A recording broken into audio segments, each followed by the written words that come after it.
ya solo tosangani lisusu lelo na esika oyo mpona conférence débat ya monene oyo ezelamaki ntango mingi tokoleka nanu na kopresente bino baremerciement ndenge bondimi korépondre na invitation oyo mingi batiki baoccupation na bango mpe bandimi kobimonisa awa mais liboso te toyebana kokota na vif du sujet na biso tokosenga lisusu na bandeko tokoka kotelema mpona koobserve 1 minute de silence en mémoire ya premier secrétaire général na biso ya parti Adrien Pongo oyo asilaki kotika biso.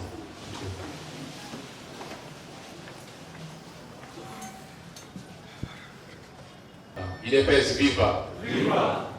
Mingi bakotuna parlement de Boupouloulou. À tout moment, parlement de Boupouloulou ezali banani. Parlement de Boupouloulou ezali lisanga oyo esangisi bakombata nyonso ezali kaka bana ya quartier Pouloulou te na Matete. Ezali pe kaka bana ya Matete te. Lelo oyo soko otali na kati ya gouvernement na biso ezali pe na oyo bazali baministre me bazali émanation ya parlement de Boupouloulou. Parlement de Boupouloulou en soi ezali lisusu te groupe ya bato moko bavandaka na se ya nzete bazosolola. Mais parlement de Boupouloulou ezali nde état d'esprit. Ezali état d'esprit na sens ke ezali groupe ezali état d'esprit oyo tozotambusa tozoperpétuer tradition wana ya bapère fondateur ya UDPS. En fondant l'UDPS, bapère fondateur na biso idée na bango ezalaki te il faut ramener le débat à la place publique. De réfléchir sur la chose publique. Contrairement à oyo tozalaki komona na période ya dictature. Yango wana l'idée wana parlement de Boupouloulou ata koperpétuer yango. Nous avons perpétué l'idée ya réflexion, les débats autour de la chose publique sans tabou. Donc na niveau ya parlement de Boupouloulou tozalaka na débat tozali na ba leader messianique te. Ono yeso ki asa lobby ba chanjaka yango te po ya lobby non. Chez nous on a parlement de Boupouloulou, on n'est pas des rebelles, mais tozali beaucoup plus comme ma idée on a ya débat. Raison pour laquelle au monaki parlement de Boupouloulou a organisé ma série à ma conférence d'abord au niveau ya Matete, après le kotaki na Kisenso na Lemba pour la éveiller idée wana tozongisa idée wana na kati ya parti na biso. Tozongisa du solo na kati ya parti parce que l'UDPS c'est la réflexion, l'UDPS c'est la démocratie. Et en gros, on a côté la médias sociaux, par réseaux sociaux, côté la télévision, on parle du parlement de Boupouloulou. En tout cas, ils ont juste une mise au point par des côtés bas. Naïna yo tozali ba membre du parlement de Boupouloulou de par notre façon de réfléchir. Ndenge tolobi te tozali na lisolo la biso ya lelo thème oyo ndeko giba wa développer ezali quel est le bilan des 10 mois de gestion du président Félix Tshisekedi à la tête de l'État. Dans l'isolo, la Inde a représenté la réalisation du chef de l'État. Ni président Sali na 10 mois oyo, ni oyo ezali visible, oyo ezali chantier visible, comme on a comme preuve de la réalisation na ye. Et puis la deuxième point de biso, et vous allez développer comme on a deuxième orateur de biso. Secrétaire national honoraire Diabanza Mwananene, il a colobéla le pourquoi de l'alliance UDPS-FCC. Ce que vous avez bien, nous avons insisté beaucoup plus UDPS, de l'obéli caché, mais de l'obéla UDPS et FCC. Beaucoup il y a échange, pourquoi alliance Wana, quels sont les points forts, quels sont les points faibles, quels sont les dividendes que vous allez continuer. Et après exposé à Baorater Nabisomi Balé, les Kotalane échange et débat. Dans le moment où on fait ça, Maloba, Nakati à assemblée, où il y a Motuna, à Petsengi, Babessi Maloba, à poser des questions à elle. Félicitations dans le Parlement de Boupouloulou. On a mené l'associé dans la réflexion à l'élo. On a salué la présence sectionnelle à l'UDPS. Na bandeko bakambabso na section ba cellule au Bazawa. Na saluer aussi présence de l'autorité nationale à la Ligue des Jeunes au Bazawa na salle. Sans oublier un de vos cadres, il y a commission et égalité homme-femme, il y a parti. Et notre ami, notre frère, M. Joseph Kabengele, il y a UDPS Grande-Bretagne. Et puis, à Erosa Nabiso, ainsi que tous les combattants, cadres de base, il y a différentes sections où ils participer à la conférence. Alors, thème papier Singaï Ezali sur la réalisation d'un chef de l'État.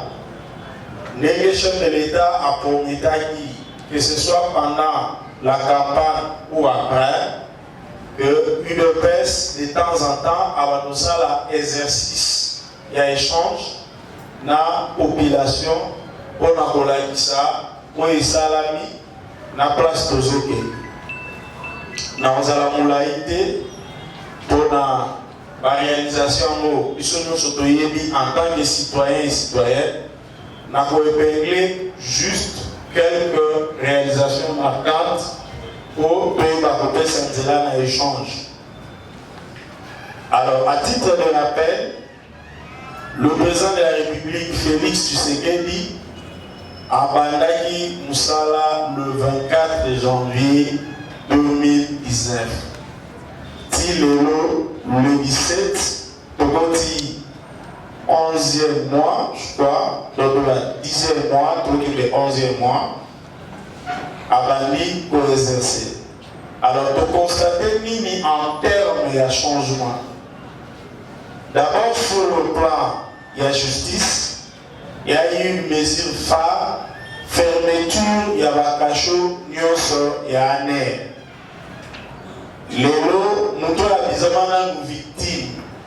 Il y a ANRD, à qui saisir porter à mesure ou à mati. Mais, elle a eu deux personnes, elle a citoyen congolais dans l'ensemble. Viva arrestation en ANR, et Bélé, Bayebi, c'est l'ANR. N'a pas cité mon ami Mouteba, le président sectionnaire et Apollinaire Kanza. Viva qui a l'air, quand Bakangaki Bango, Biso Balinga na Bango, tu as pas si, vous n'avez même pas sûr de vous retrouver dans un bon moyen. Mais l'élo, grâce au président Félix Tshisekedi, Congolais moi pour les sous n'ont pas attaqué, par contre, quand la membre de la famille est en air, autant de jours, autant de semaines, autant de mois. Le Rwanda ici, l'élo, ce que vous avez un problème, c'est la police, c'est le papier. Donc voilà une première mesure où il était à l'aise, puisque vous avez dit victime, il y a Bakacho, il y a Aner. Et à chaque fois que quand on a Bakacho, Aner, on va voir que beaucoup de gens ont un problème en politicité. Beaucoup de gens ont un problème en général Songolo, le colonel Songolo. On est ici là, la justice est commis dans l'air. Donc, mesure phare, il y a les morceaux en matière, il y a justice, il y a fermeture, il y a Bakacho, il y a l'air. Donc, voilà la première mesure phare. On va produire quand même pour le chef de l'État parce qu'il y a la sécurité.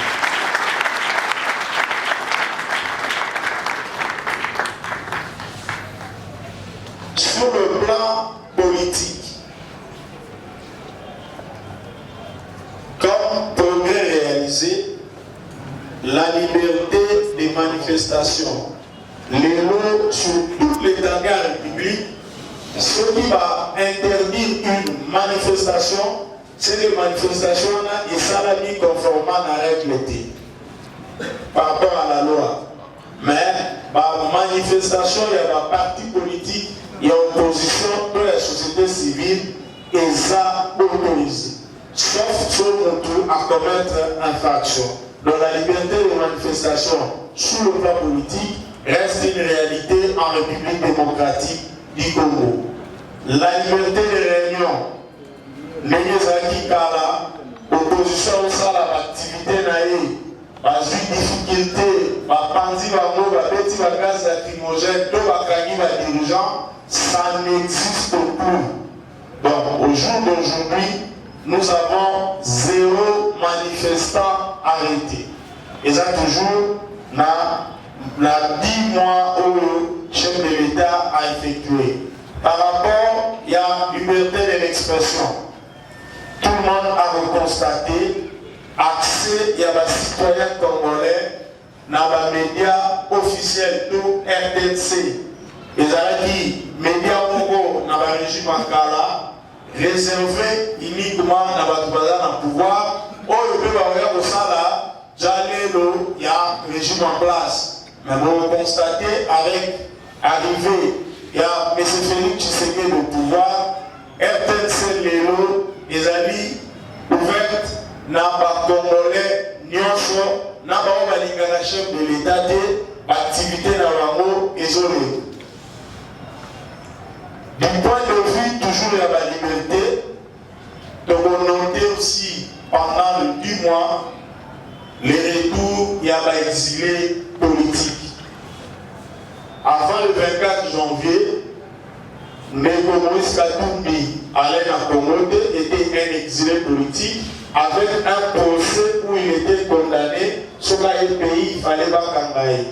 Mais pour constater le lot, M. Moïse Katumbi est libre de ses activités. À Zokamboka, tout au moment où nous parlons, à Zosala, tourner à travers toute la province, où il y a Zobenamo, Safari. Donc nous avons constaté que, du point de vue des libertés, nous n'avons pas de problème. M. Jean-Pierre Bemba, leader de MLC, azalaki pratiquement la situation ya mi-exil pour ayaki azongi moyen accéder dans la communauté. Au moment où nous parlons, azalaki une situation exilée, azongi boka, azongi voyager, il n'est pas tenu ma meeting librement à travers le pays. Par rapport, il y a des prisonniers politiques. Voilà, symbole, un cas emblématique, mais un cas ébélé, même Moussa Niamouis, tu vas gagner exil, ou il y a Neko, moi, dans le BMP, il y a Lucha, tu vas gagner exil, donc on a un exil, donc, Neko ébélé, Bazalaki privé, dans le Zonga, dans le Kanabako. Mais grâce, il y a le régime où la présidence, il y a M. Félix Tshisekedi, par Congolais Baza libre et en zone à donc le Congo au jour d'aujourd'hui n'a aucun exilé politique. Ne dis-moi pas d'exilé politique, pas de prisonnier politique. Par rapport, il y a pas prisonnier. Avant Fachi, comme président, vous avez un prisonnier politique, où le même Bakondo est qui repris l'accord où il y a le 31 décembre, mais aucun de ces prisonniers n'a été relâché. Donc au jour d'aujourd'hui, Neko Milonga, Neko Fambiongo et les autres basant en liberté. Voilà les sous par réalisation, il y a régime Oro. Du point de vue formation et gouvernement, nous avons cité un mot parce qu'il va constituer un enjeu de taille pour le peuple congolais. Le peuple congolais a exigé que le gouvernement et ça un gouvernement, il y a un visage, il y a Sika. Le chef de l'État s'est impliqué avec tous les acteurs politiques autour de ce gouvernement avec 76%, il y a Bilongi, il y a Sika. Oyo bakota na moibité, bakota na détournement teni na oboma bato. Et le wana ezalaki réalisé. Il y avait aussi un participant qui dans la négociation, honoré biso, classé, jeune et belé, oyo baza na âge moko na biso belé tozara, celui qui s'est honoré jeunesse et sali et le momoko ya malamu. Masuki na ba jeune te, ba maman te, oyo bazalaka respecté te, na ba parti ebele. Biso, Félix Tshisekedi andimi, pour une fois, il veut même arriver et à retourner au gouvernement pour exiger équilibre par rapport à la présence de ma maman.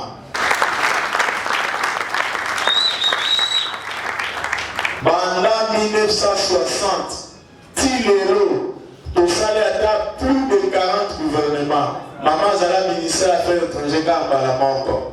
Mais Félix a zongi si kilo goana Mama ya mayele pour bazali ebele akamati parmi bango apesi affaires étrangères to diplomatie ya mboka. Et donc là ça considération au chef de l'État azalango na ba jeune na ba mama batata mutu déjà bazali servi pour bazebele mais à souki wanate place na laki marqué personnellement à Pessi, la personne vivant avec handicap place pour trouver un handicapé.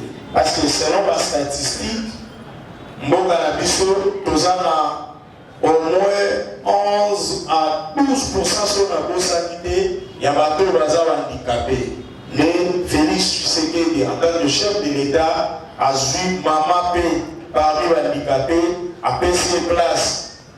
Voilà. Bon moto, bon humanisme, bon animé, chef de l'État n'a pas. Côté par infrastructure, aux Alakia, surtout pour la Chouba-Kinois, Nzela ya Fikin, et ça a 18 ans. Nzela a reçu madame de 18 ans. Batata, ba maman, imagine un peu, au petit mois non lelo, 18 ans. Nzela et Zalaraté. Mais le chef de l'État a fait ses réponses. Il y a un problème que je suis indiqué. Nous avons un programme de 100 jours. Nzela na lelo et Zondi. Koda Bokassa, c'est 20 ans. Donc, motif Mamwana, a manipulé le mot de l'eau à Koko, a évité les Nzela Zagé Sikawana, à part Oye, à Koutaki. 20 ans après, Nzela et Fumwani. Donc voilà la réalisation, chef de l'État à Sali.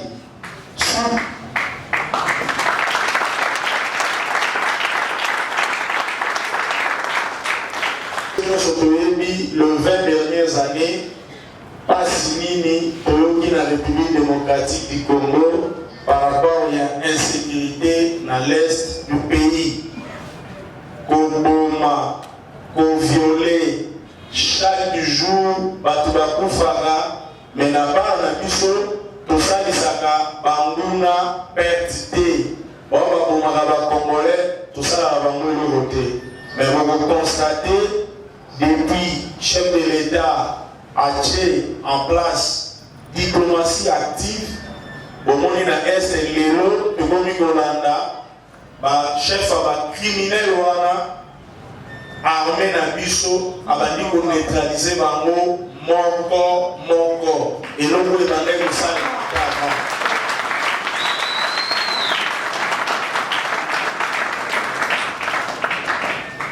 Alors sur le plan diplomatique, question monnaie des alliés, chef de l'État a voyagé mingi, mbongo ya République eza kobima mingi.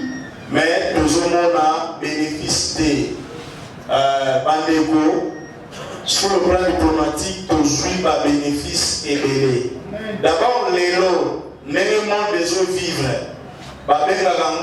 interdépendance, pays mon côté, les lots, éco-vivre, Yémabo, Santa la Maraboye, le Canada, pays, c'est impossible.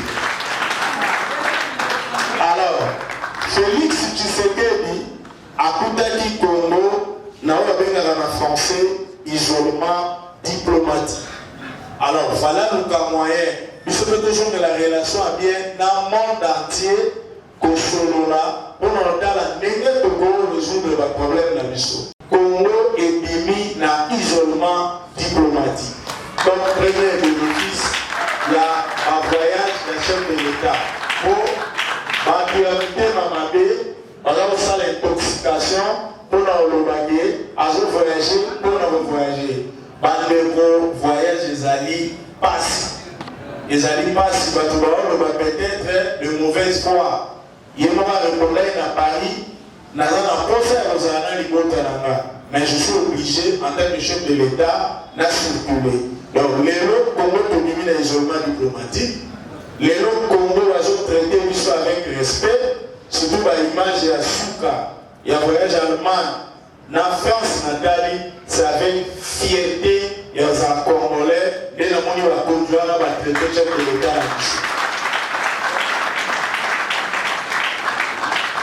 Tous à la fière nation de l'État à Bisso, à Longoli, Bisso, Choni. Et comme il y a une réunion internationale, on a déjà télémis, parce que c'est là-bas avec admiration. Ce qui est là pour apporter leur côté, avec admiration. Donc, les autres toujours saluer les retours du Grand Congo sur le plan international. Grâce à Félix Tshisekedi.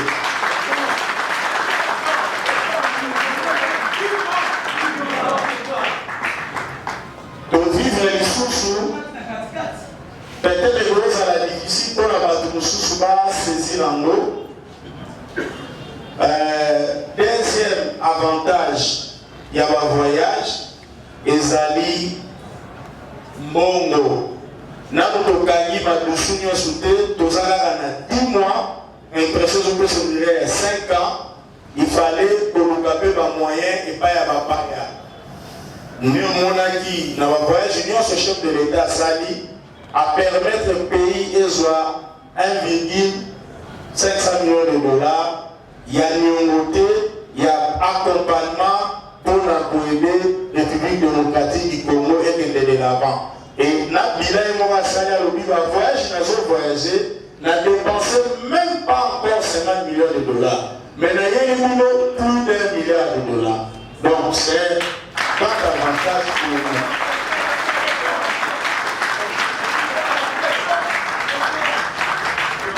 Et on a le bon voyage, parce que ça a une question d'actualité.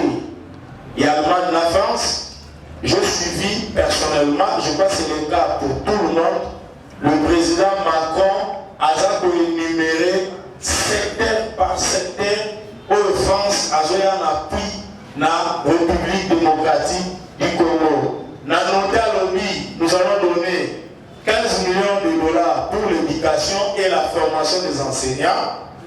À lobby, nous avons l'échange, il y a renseignement, la coopération militaire pour aussi ça va groupe armé dans l'est du pays.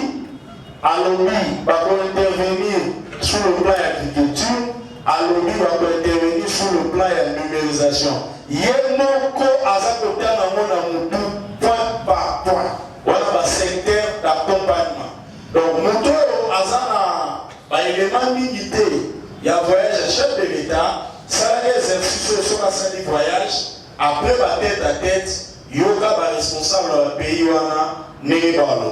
Tant que l'ami, premier ministre allemand, Angela Merkel, Allemagne est la première puissance économique européenne.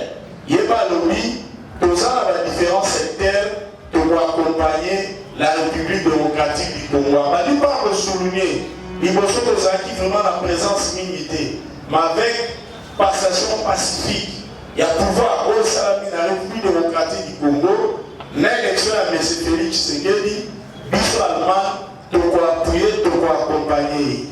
Donc voilà sur le plan diplomatique, où les avantages pour bénéficier. Et faciliter à Sali par contact éveillé, et à la issue, et à la Serbie, dans le pays Bongo, na Bongo, va retomber sous que nous avons à partir de l'année prochaine. Notamment, projet à construction à rail, par entreprise de pour ça la rail, même par locomotive, à train, à train, à monter en haut. Donc, le projet est ça et la concrétisation en haut et au salement l'année prochaine. Pour valider va fonctionner à Bongo, pour y organiser accord de principe, il faut un temps pour l'application, il y a OESA convenu. Donc, voilà un peu sur le plan diplomatique. Donc, investisseur, ça c'est un point de gain pour créer l'entreprise, parce que le président Fachi, dans les Nations Unies, dans le terme de la priorité, il y a une priorité dans l'emploi, parce qu'il y a conscient que 80% des Congolais sont dans le chômage. Il y a une priorité dans l'emploi, éducation, santé, la numérisation. Voilà la priorité.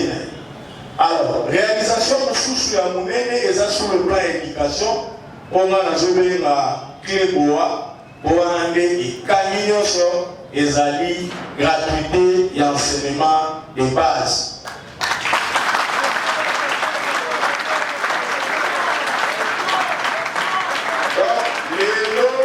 Félix Tshisekedi a considéré comme le père de la gratuité et enseignement de base. Alors, et donc la mesure eza mesure oyo elakisi à travers le monde nature ya leadership oyo eza au sommet de l'État. Parce que pensez en mode chinois dans le 18e siècle à l'Ouest. Ce que dans ma pays, celui qui veut détruire un pays a la guerre pour la guerre au risque pour faire la soldat. Alors oui, au manque d'éducation, soutenir corruption. 20 ans après, il y a dans le pays. Au sommet de l'État. Et ceux qui ont pensé analyse Natsalaki, totali va pays africain, exactement ce qu'il avait dit.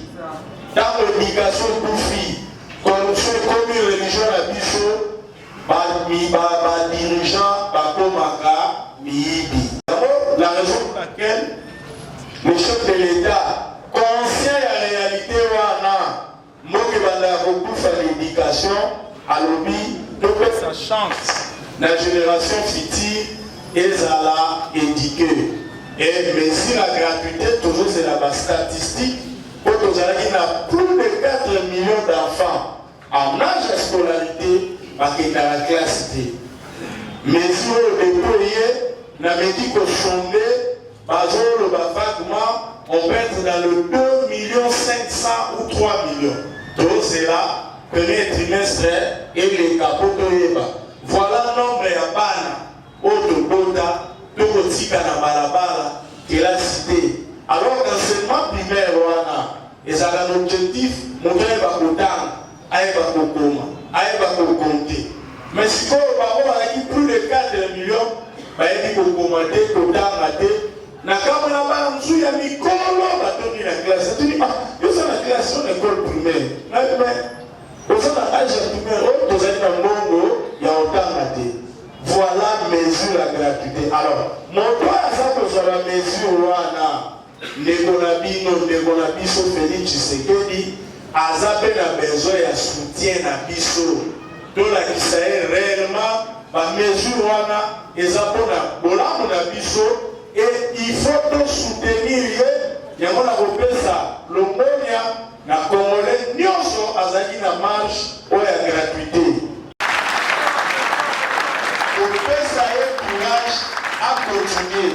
Si on a table, le pays, la cité va disparaître. Il est pèse vivant. Viva! La Soukiawa, le rôle à mon emploi de Bantaye, à continuer. Comme ça, tu vous avez la moment à la question de réponse. Merci.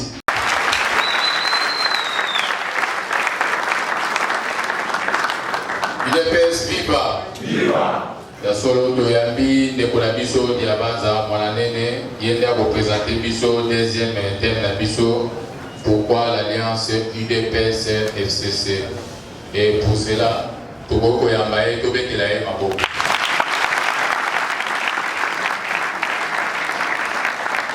UDPS viva! Viva! UDPS viva! Viva! UDPS viva! Viva! Viva! Viva! Tshisekedi, héros national, père de la démocratie, à la République démocratique du Congo, Félix, chef de l'État.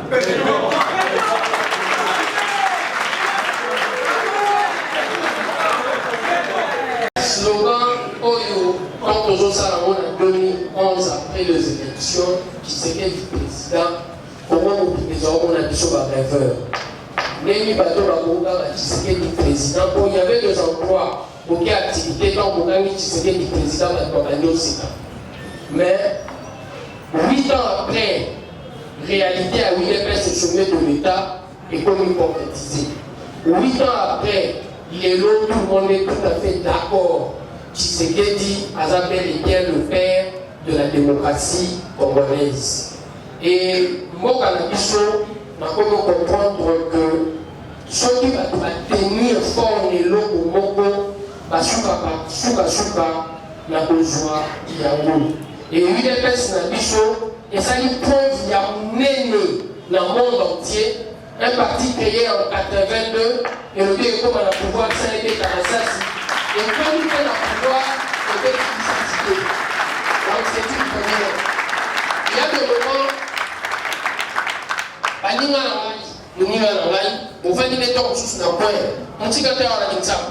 Alors, papa, bon, on s'assure réellement que l'Afrique, nous avons le pouvoir à 6 000 minorités. Papa, si on a une minorité, pour recevoir un pouvoir. Mais les lots, il faut toujours à nous. Et j'estime quelque part, des mots à Pessinga, ils sont réellement importants. Important, c'est thème, ils ont fait dans l'année de quoi, dans ceux qui ont sanguissé dans tous les deux thèmes. Pour la ligne dans tous les deux thèmes, mais à place, on a remercié réellement l'organisateur. Et qui est là, l'organisateur va comprendre quelque part que c'est important pour la bichot, pour être à ma solo, pour va comprendre qu'est-ce qu'il y a réellement. Secrétaire général adjoint à la division Miloko, il y a une importance capitale, l'espace à 10 mois. Et l'espace à 10 mois, on peut comparer à 18 ans passés. Si on ne compare à 18 ans passés, il n'y a pas match.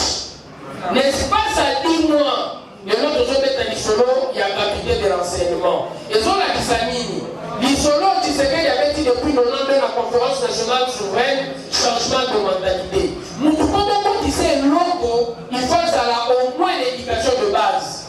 Félix a réfléchi à moi. La Béatrice fait le programme Naye à Zongaki sur l'homme au centre de sa préoccupation. Et l'homme en haut, il faut autre payer. Dans 10 mois, après ce qui se décide au Camerounais, pour ça, l'isolant changement de mentalité. National, secrétaire général à la Kisi sous du Cameroun.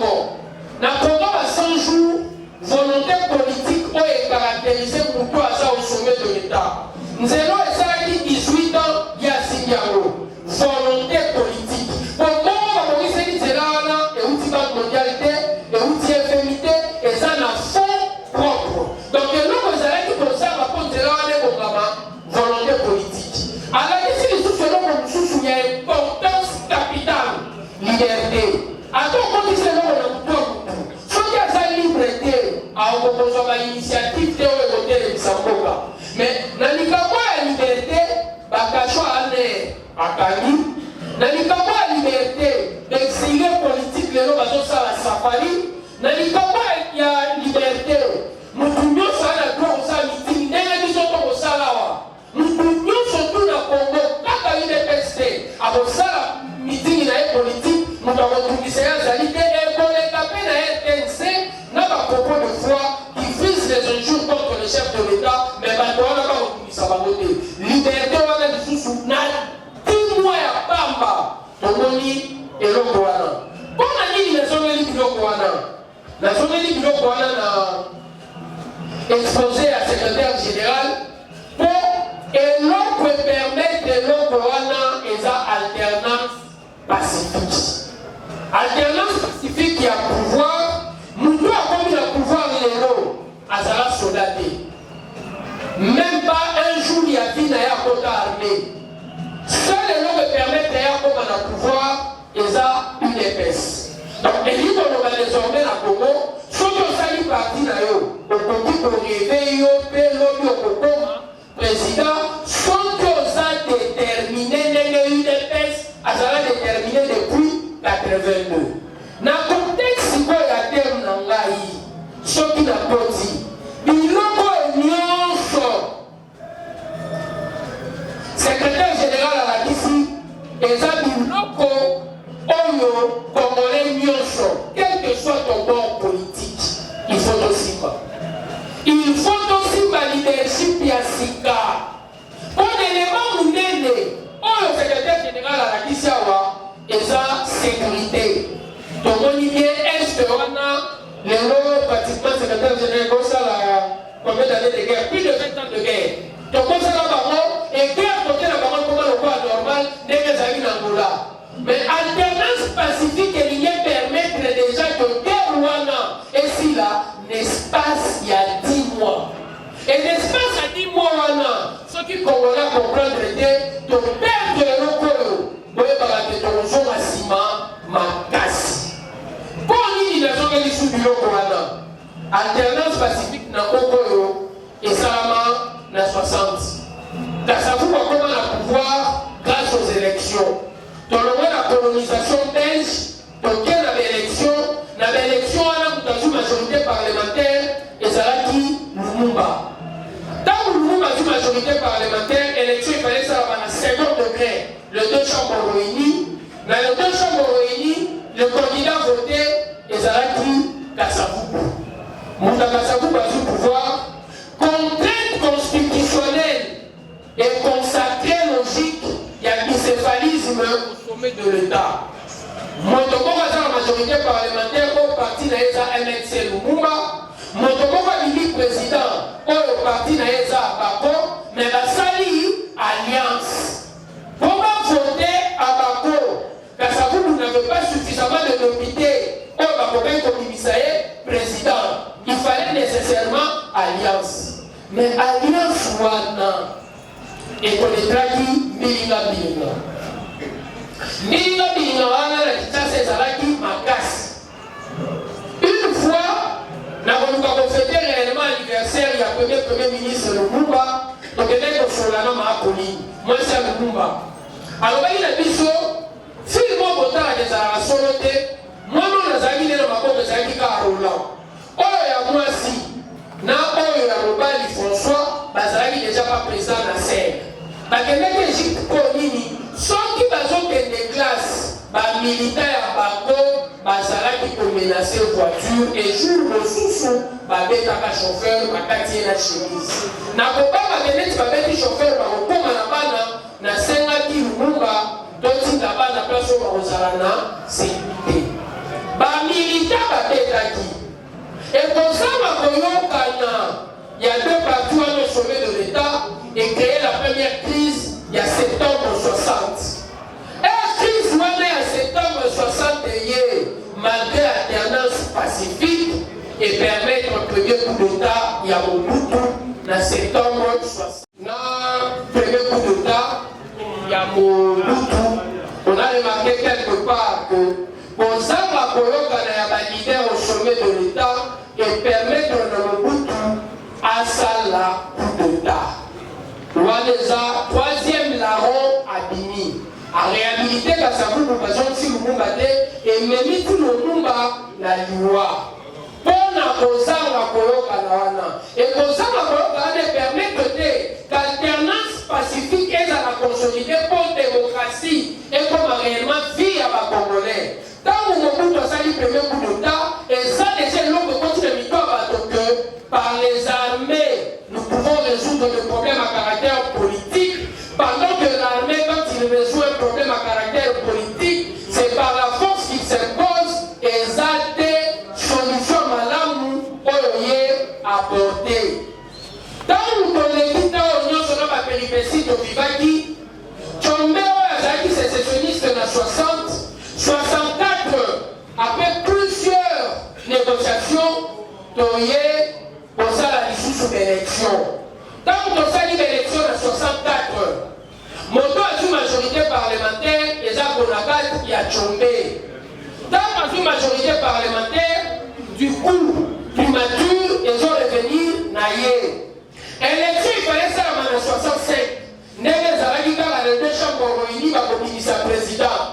Dans ça, nous sachons que, à l'issue du candidat, comme ça, Moïse Tchombe et Mémi l'issue sous recette à Liboso, oh, la salaka 60. Recette, il y a Bolubako. Suspendre une fois de plus Premier ministre. Dans le Salami, troisième larron, aïe l'issue. Mobutu a eu la deuxième coup d'État le 25 novembre 65. Et coup d'État à Touroyo, tant qu'il y a un lobby, Tozi, pour les politiciens, Bazana, Bilinga, Tolingi, pour remettre les pays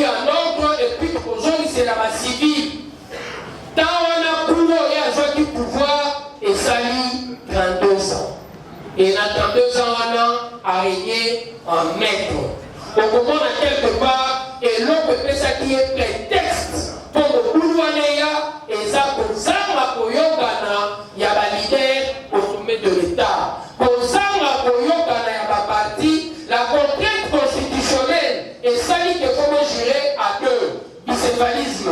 Et dans la contrainte constitutionnelle, dans le alliance, il faut ça le fort que l'alliance doit partager au peuple à Simbano au nom de la paix. Au long de 64 Toye Lisusu. Il faut se répéter 3 fois. Lélo et ça 4e fois. Toye Lisusu na 92. Avec le point à la conférence nationale souveraine, quand le perestroïka est soufflé dans la grande URSS, la démocratie est comme une réalité où il fallait réellement la partager dans le monde. Va à la conférence nationale et le 24 avril, ici chez nous, Mobutu a bien contenté aventure il y a multipartisme. Date historique, jour à qui comprenait mon émotion. Et après le Corona, on a vu ici chez nous, mon de force, il y a opposition, la mouvance présidentielle au sommet de l'État. Et la force, on a opposition, bataille au Bazaraki comme Manu Solo. Pour le compte de l'opposition, c'était bel et bien notre parti, UDPS.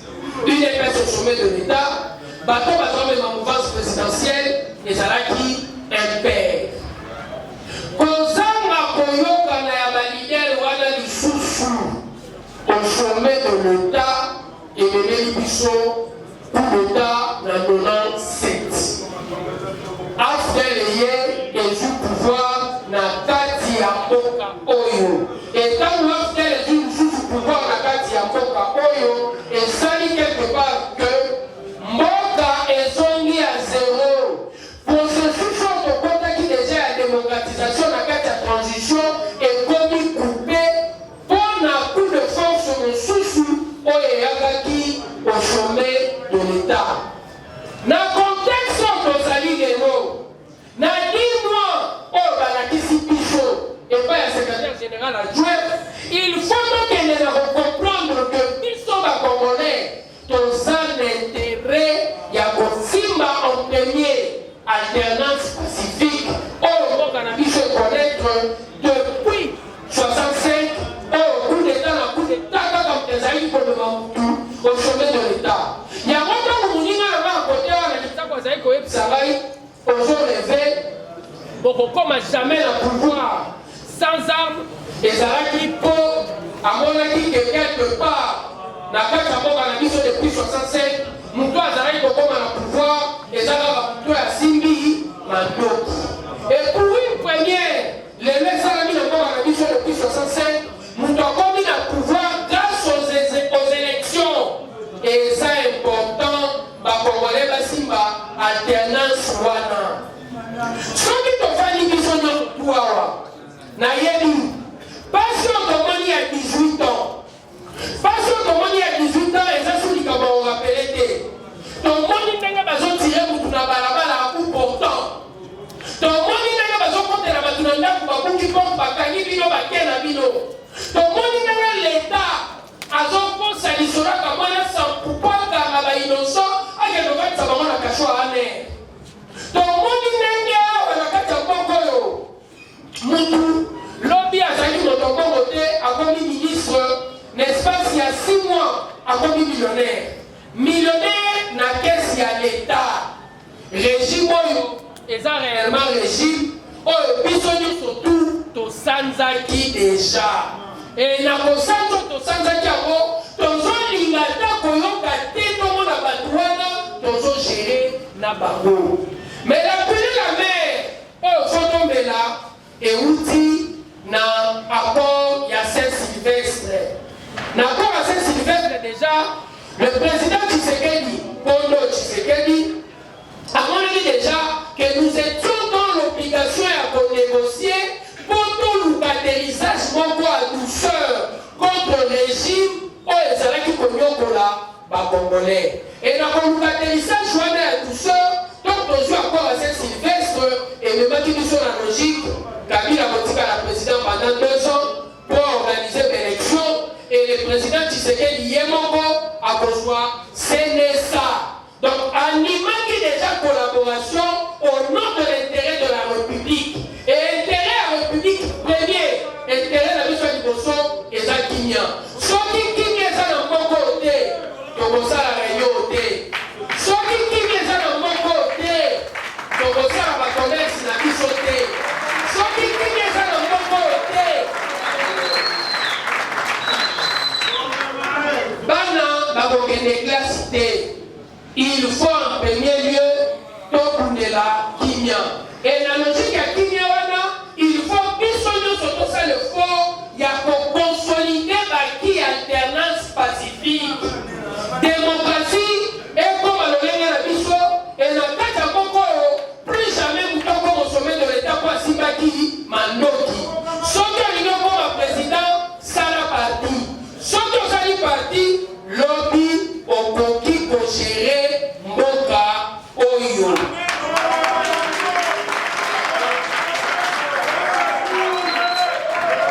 Sauf que Yesu sous 64 ans, na Moïse Tchombe, majorité et milliers par la bango. Mais le président de la République a sa montagne qui l'opposition.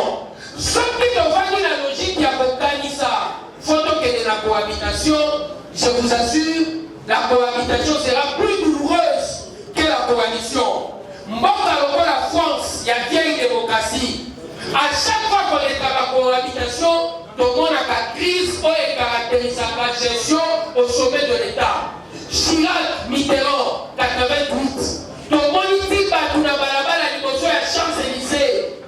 Oyo, président a soupçonné que le premier ministre est ministre de la Barabara. Toye Natanguya, Chirac na Jospin.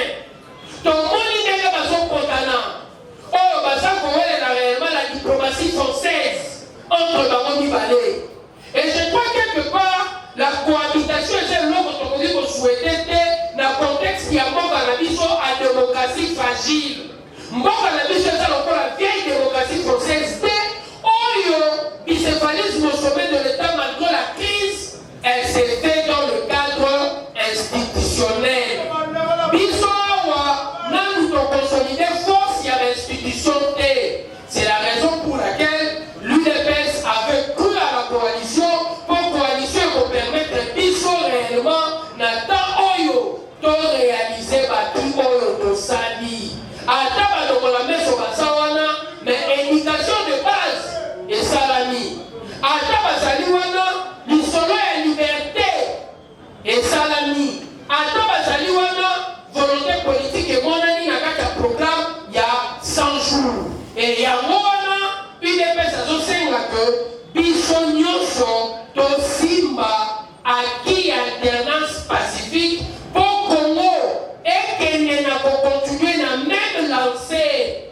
Tout État pour étape prochaine et sa souveraineté à élection dans Maroc et le peuple peut permettre à Bisso de sanctionner Moutounioso à Géraki Malamouté. Dans un sûr pour les autres, la soutien.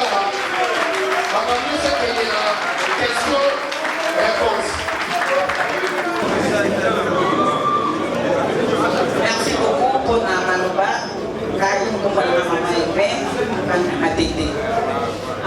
Merci vraiment dans le but de l'intervention Libali Oyo et Dala qui est vraiment majestueuse. Merci pour l'intervenant. Question d'enquête d'Aliboye.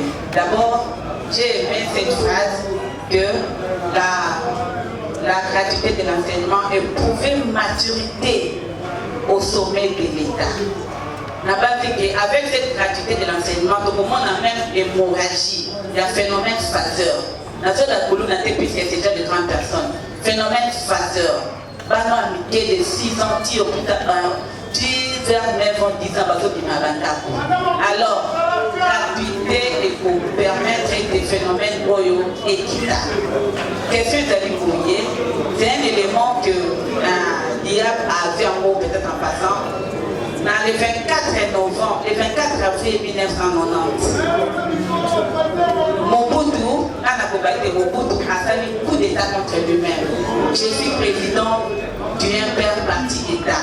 Je cesse d'être président fondateur du MPR. C'est comment vous avez démissionné. Et pourquoi l'UDPS a quitté Bokondi, même par l'autoproclamation que l'UDPS prend le pouvoir. De l'autre, 7 ans, inutilement, Mobutu a fait sur 97. Les deux, coalition c'est bien. Tout le monde a parce qu'on n'avait pas de choix. Pour la coalition FCC UDPS. Et permettre que le Lotoko c'est bien. Mais apparemment, vraiment avec beaucoup de réserves, apparemment, il y a des crocs en jambes. De la part, il y a un partenaire encore. On dit aussi, parce qu'il m'a pédaté, est-ce que le coquille va aspirer un jour qu'il peut y avoir résiliation d'un contrat? Merci. Question de la vraiment exactement. La coalition contre cash na FCC, tout comme on a déjà quoi qu'ils avaient. Ce qu'on a déjà la nationale a expliqué ici, a expliqué la position de l'UDPS pour soi, si d'être retirer les salami, il faut qu'on les salami. L'UDPS a besoin il faut prévoir en communion. Ça peut arriver que et c'est l'idée. Est-ce que tu peux la ressource? Est-ce que tu peux le cadeau si tu as une ressource pour former le gouvernement et tout? Alors, moi, je dis que l'UDPS a notre position ceux qui retirent les salami dans la coalition. Le bilan de la quantité, c'est bien à gagner les bois. Mais jusque-là, tout le monde était projet pour la suite. Parce que déjà, tout le monde dans l'école, dans l'équipe l'école en mot, les amis qui. Ceux qui déjà ont acquis, ça pose un problème. On serait digne dans ma province. Deuxième sous-question, déjà pour l'initiative aujourd'hui, c'est vraiment bien. Mais IDPS, c'est ce qu'on a changé de structure. Le Boston IDPS, c'est la clandestinité, la médiocrité, tout ça. Maintenant, tout le monde a pouvoir. Grâce à la démocratie, je souhaiterais que l'initiative va bouger, même dans le quartier, dans le de pouvoir Dakar, et dans parce que je constate que l'UDPS a mené la politique, vous avez un peu de temps, pour ça, l'effort pour multiplier l'initiative va bouger dans le quartier. Nangina a beaucoup plus na bateau, la mécanisation par fraude. Parce que Bisso peut proposer Bisso dans un enseignement, mais pas faire sa matriculation sur une bonne limite à soi. Donc, à la mesure où aux autres soient fait pour l'ango. Parce que dans un enseignement, comment et comment sur les limites à la batouana. Donc, il y a un peu d'honnêteté. Et de deux, et ça n'avait comme tous à n'attendons gratuité, l'après-midi et comme il va dans la bateau. Est-ce que la mesure nini oyo déjà que les gens soient pour l'ango balobi na biso bana bafuta mineralité c'est bien moi na zone parce que côté on a le président Fachi béton 4 bana déjà balongo na cha parce que l'année passée na futa 1200 donc pour cette année on a déjà mis na tabo épargné déjà pour que bada ko so besika na côté wana ko ba pe béton donc il y a bien béton Fachi et on a bien comment que ça et on a dit le ba mesure ni bozo joie parce que dans la bateau bazo baké baza na matriculation bazo ba nouvelle unité mais ceux qui va suivre o wana bazo na fraude ba pesi ba o wana et ça avantage pour la biso et ça avantage pour l'enseignant tu peux pas bazo joie na fraude parce que na yebi na même balouana on dit que la tout na obangate mais si nous n'y allons pas mais si nous n'y allons pas on a fait béton mais si nous n'y allons pas il y a des écoles qu'on a encore citées et là on a tant gratuité n'a pas comment on va foutre et non ça la passe donc de ce côté là ça passe les camps la question merci il y a Mobutu. Ça c'est bien vrai. Interprétation par politologue nyonso par rapport à discours à Mobutu contre le congé du MPR. Ils allaient déjà une dimension pour la santé l'émission. Mais ce qui est bel et bien vrai, pour tout le monde, on a présenté c'était en 2011, quand on avait été du solo, il y a une période, après le serment.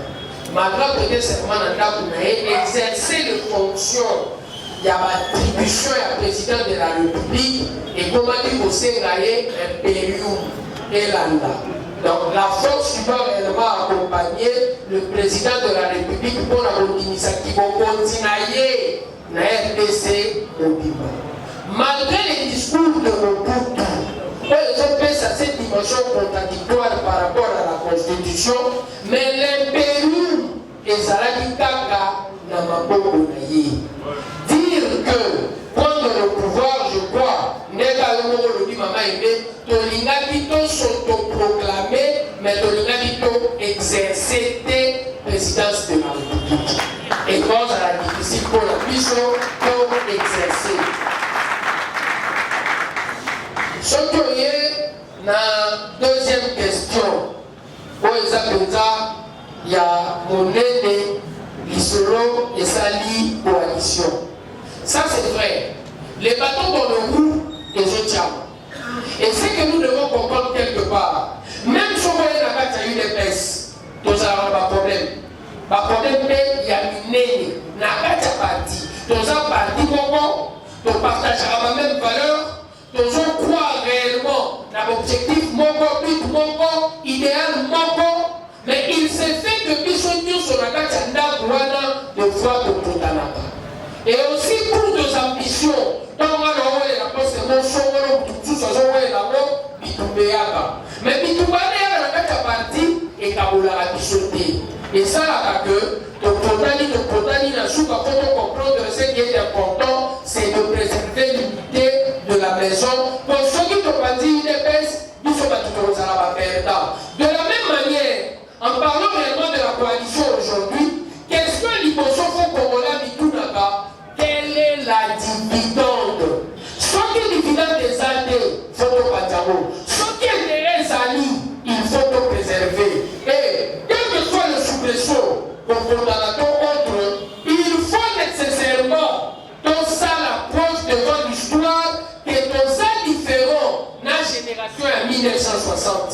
Le président Félix Napondo, devant les journalistes, a dit la génération de 1960 est acquis immature. Immature dans la dimension que l'outil de la colonisation, premier exercice, il y a démocratie, et ça dit que le parti Mongo a joué un tiers à pouvoir. Pour gérer le Kongouana, et ça qui est réellement difficile, même nous sommes sur les Kongouana, et nous, ça est difficile pour la mission ici. Mais moi, je crois qu'à cette époque, ils sont déjà suffisamment matures. Pour nous, 2 fois ou 3 fois, nous avons vécu la même histoire. Histoire, on va laisser répéter et ça, on sauve. Est-ce que pour la ligne, je crois que cette fois-ci, il faut qu'on résout en haut. Même on résout en haut, pas congolais. On résout en haut quand surtout la tani intérêt dans par rapport à la coalition. Donc ça, l'institution n'a pas mis la force de la les gens ont beaucoup plus peur de ça que les institutions. On remarque que le président de la République a comme une samedi. Et l'homme comme ça, nous adhérons beaucoup plus au leadership de l'homme qu'à la vision et au programme qu'il est en train de défendre. Et dimension, on a la carte à Congo, une personne, il a corrigé en haut. À corriger en haut, donc il y a force dans l'institution, dans le groupe. Et il y a même des autres salles, vous remarquerez, le président est arrivé au pouvoir. Pouvoir venir sur la carte à Congo, depuis 65 kilos, il faut pas changer en premier lieu d'arbre présidentiel. Pour pouvoir conduire dans la confiance à bateau, il y a petite idée. Mais puis ceux qui ont commis le pouvoir, la même Moura, Félix, par une dimension pédagogique, à zone la Kisabaro que vous avez garde, il y a président de la République. Même l'homme, sauf qu'il y a l'homme, nous doit désormais dans tout le monde, que aucun de la président, mais aucun de la Moutoubé. Et nous, les PSTV aussi. Il fallait pas oser pour nous, la Kisabaro, n'a pas changé mentalité dans la et c'est ce qui est en train d'être fait. Même toujours ça, la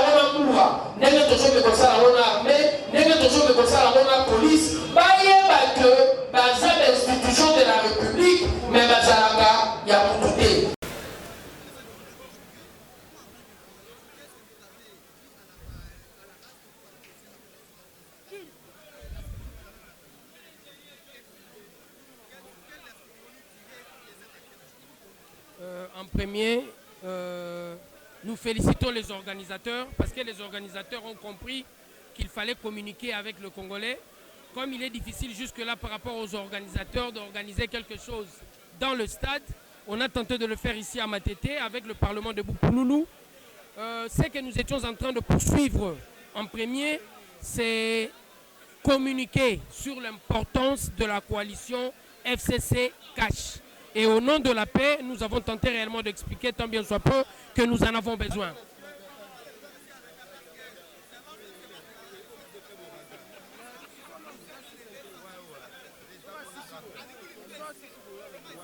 Non, ce n'est pas en retard que nous l'avons fait.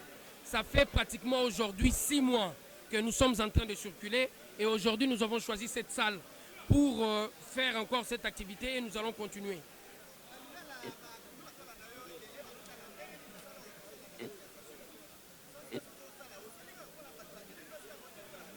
Ngatem nazo sala bat bazo sala les parlements de Bupouloulou et babenga inga net orateur bazo sala ngo pona ba congolais nyonso tout balingo sala ngo kaka te pona bato Matete to bato UDPS pour même peu ndenge bakabole li invitation. J'ai remarqué l'essentiel la mobilisation ezaki mingi bato UDPS te.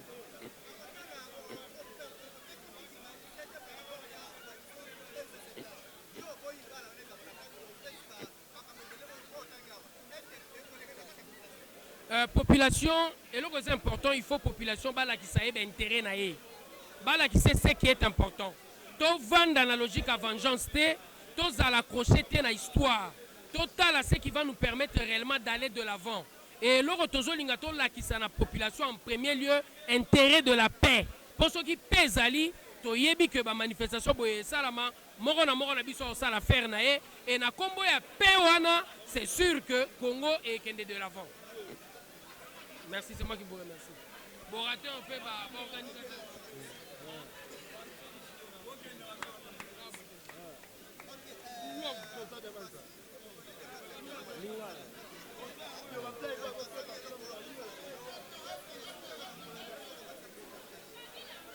Bon, et là, ezara ote to sali, ezana cadre de sensibilisation. Pour yo moko za témoin, a na salle. Et ça même la réalisation, monsieur le chef de l'État, va éviter. Même importance, il y a...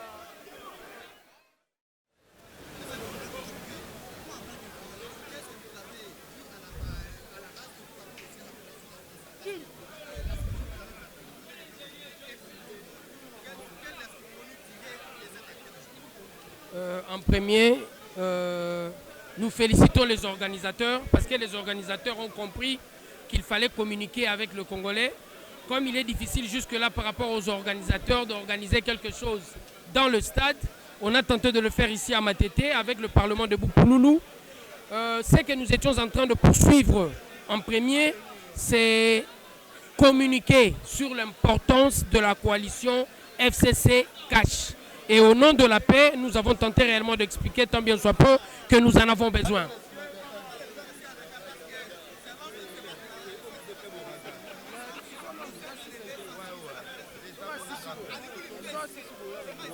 Non, ce n'est pas en retard que nous l'avons fait. Ça fait pratiquement aujourd'hui 6 mois que nous sommes en train de circuler. Et aujourd'hui, nous avons choisi cette salle pour faire encore cette activité et nous allons continuer.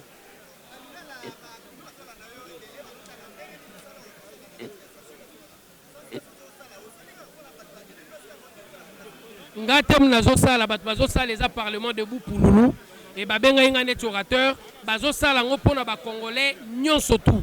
Balingo sala ngo kaka te pona bato Matete to bato UDPS pour même peu ndenge bakabole li invitation. J'ai remarqué l'essentiel la mobilisation ezaki mingi bato UDPS te.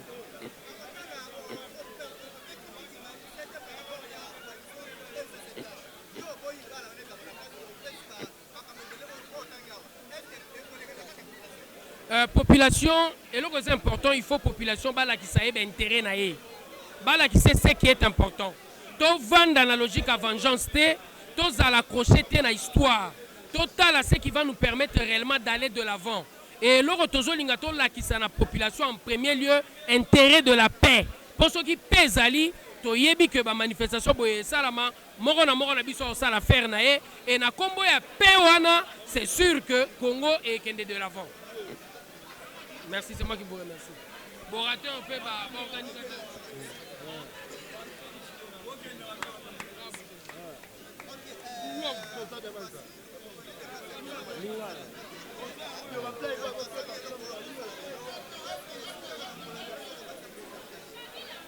Bon, eloko oyo ezaka oyo te tosali eza na cadre ya sensibilisation po yo moko oza témoin awa na salle eza même baréalisation mosusu ya chef de l'état bato bayebi te même importance ya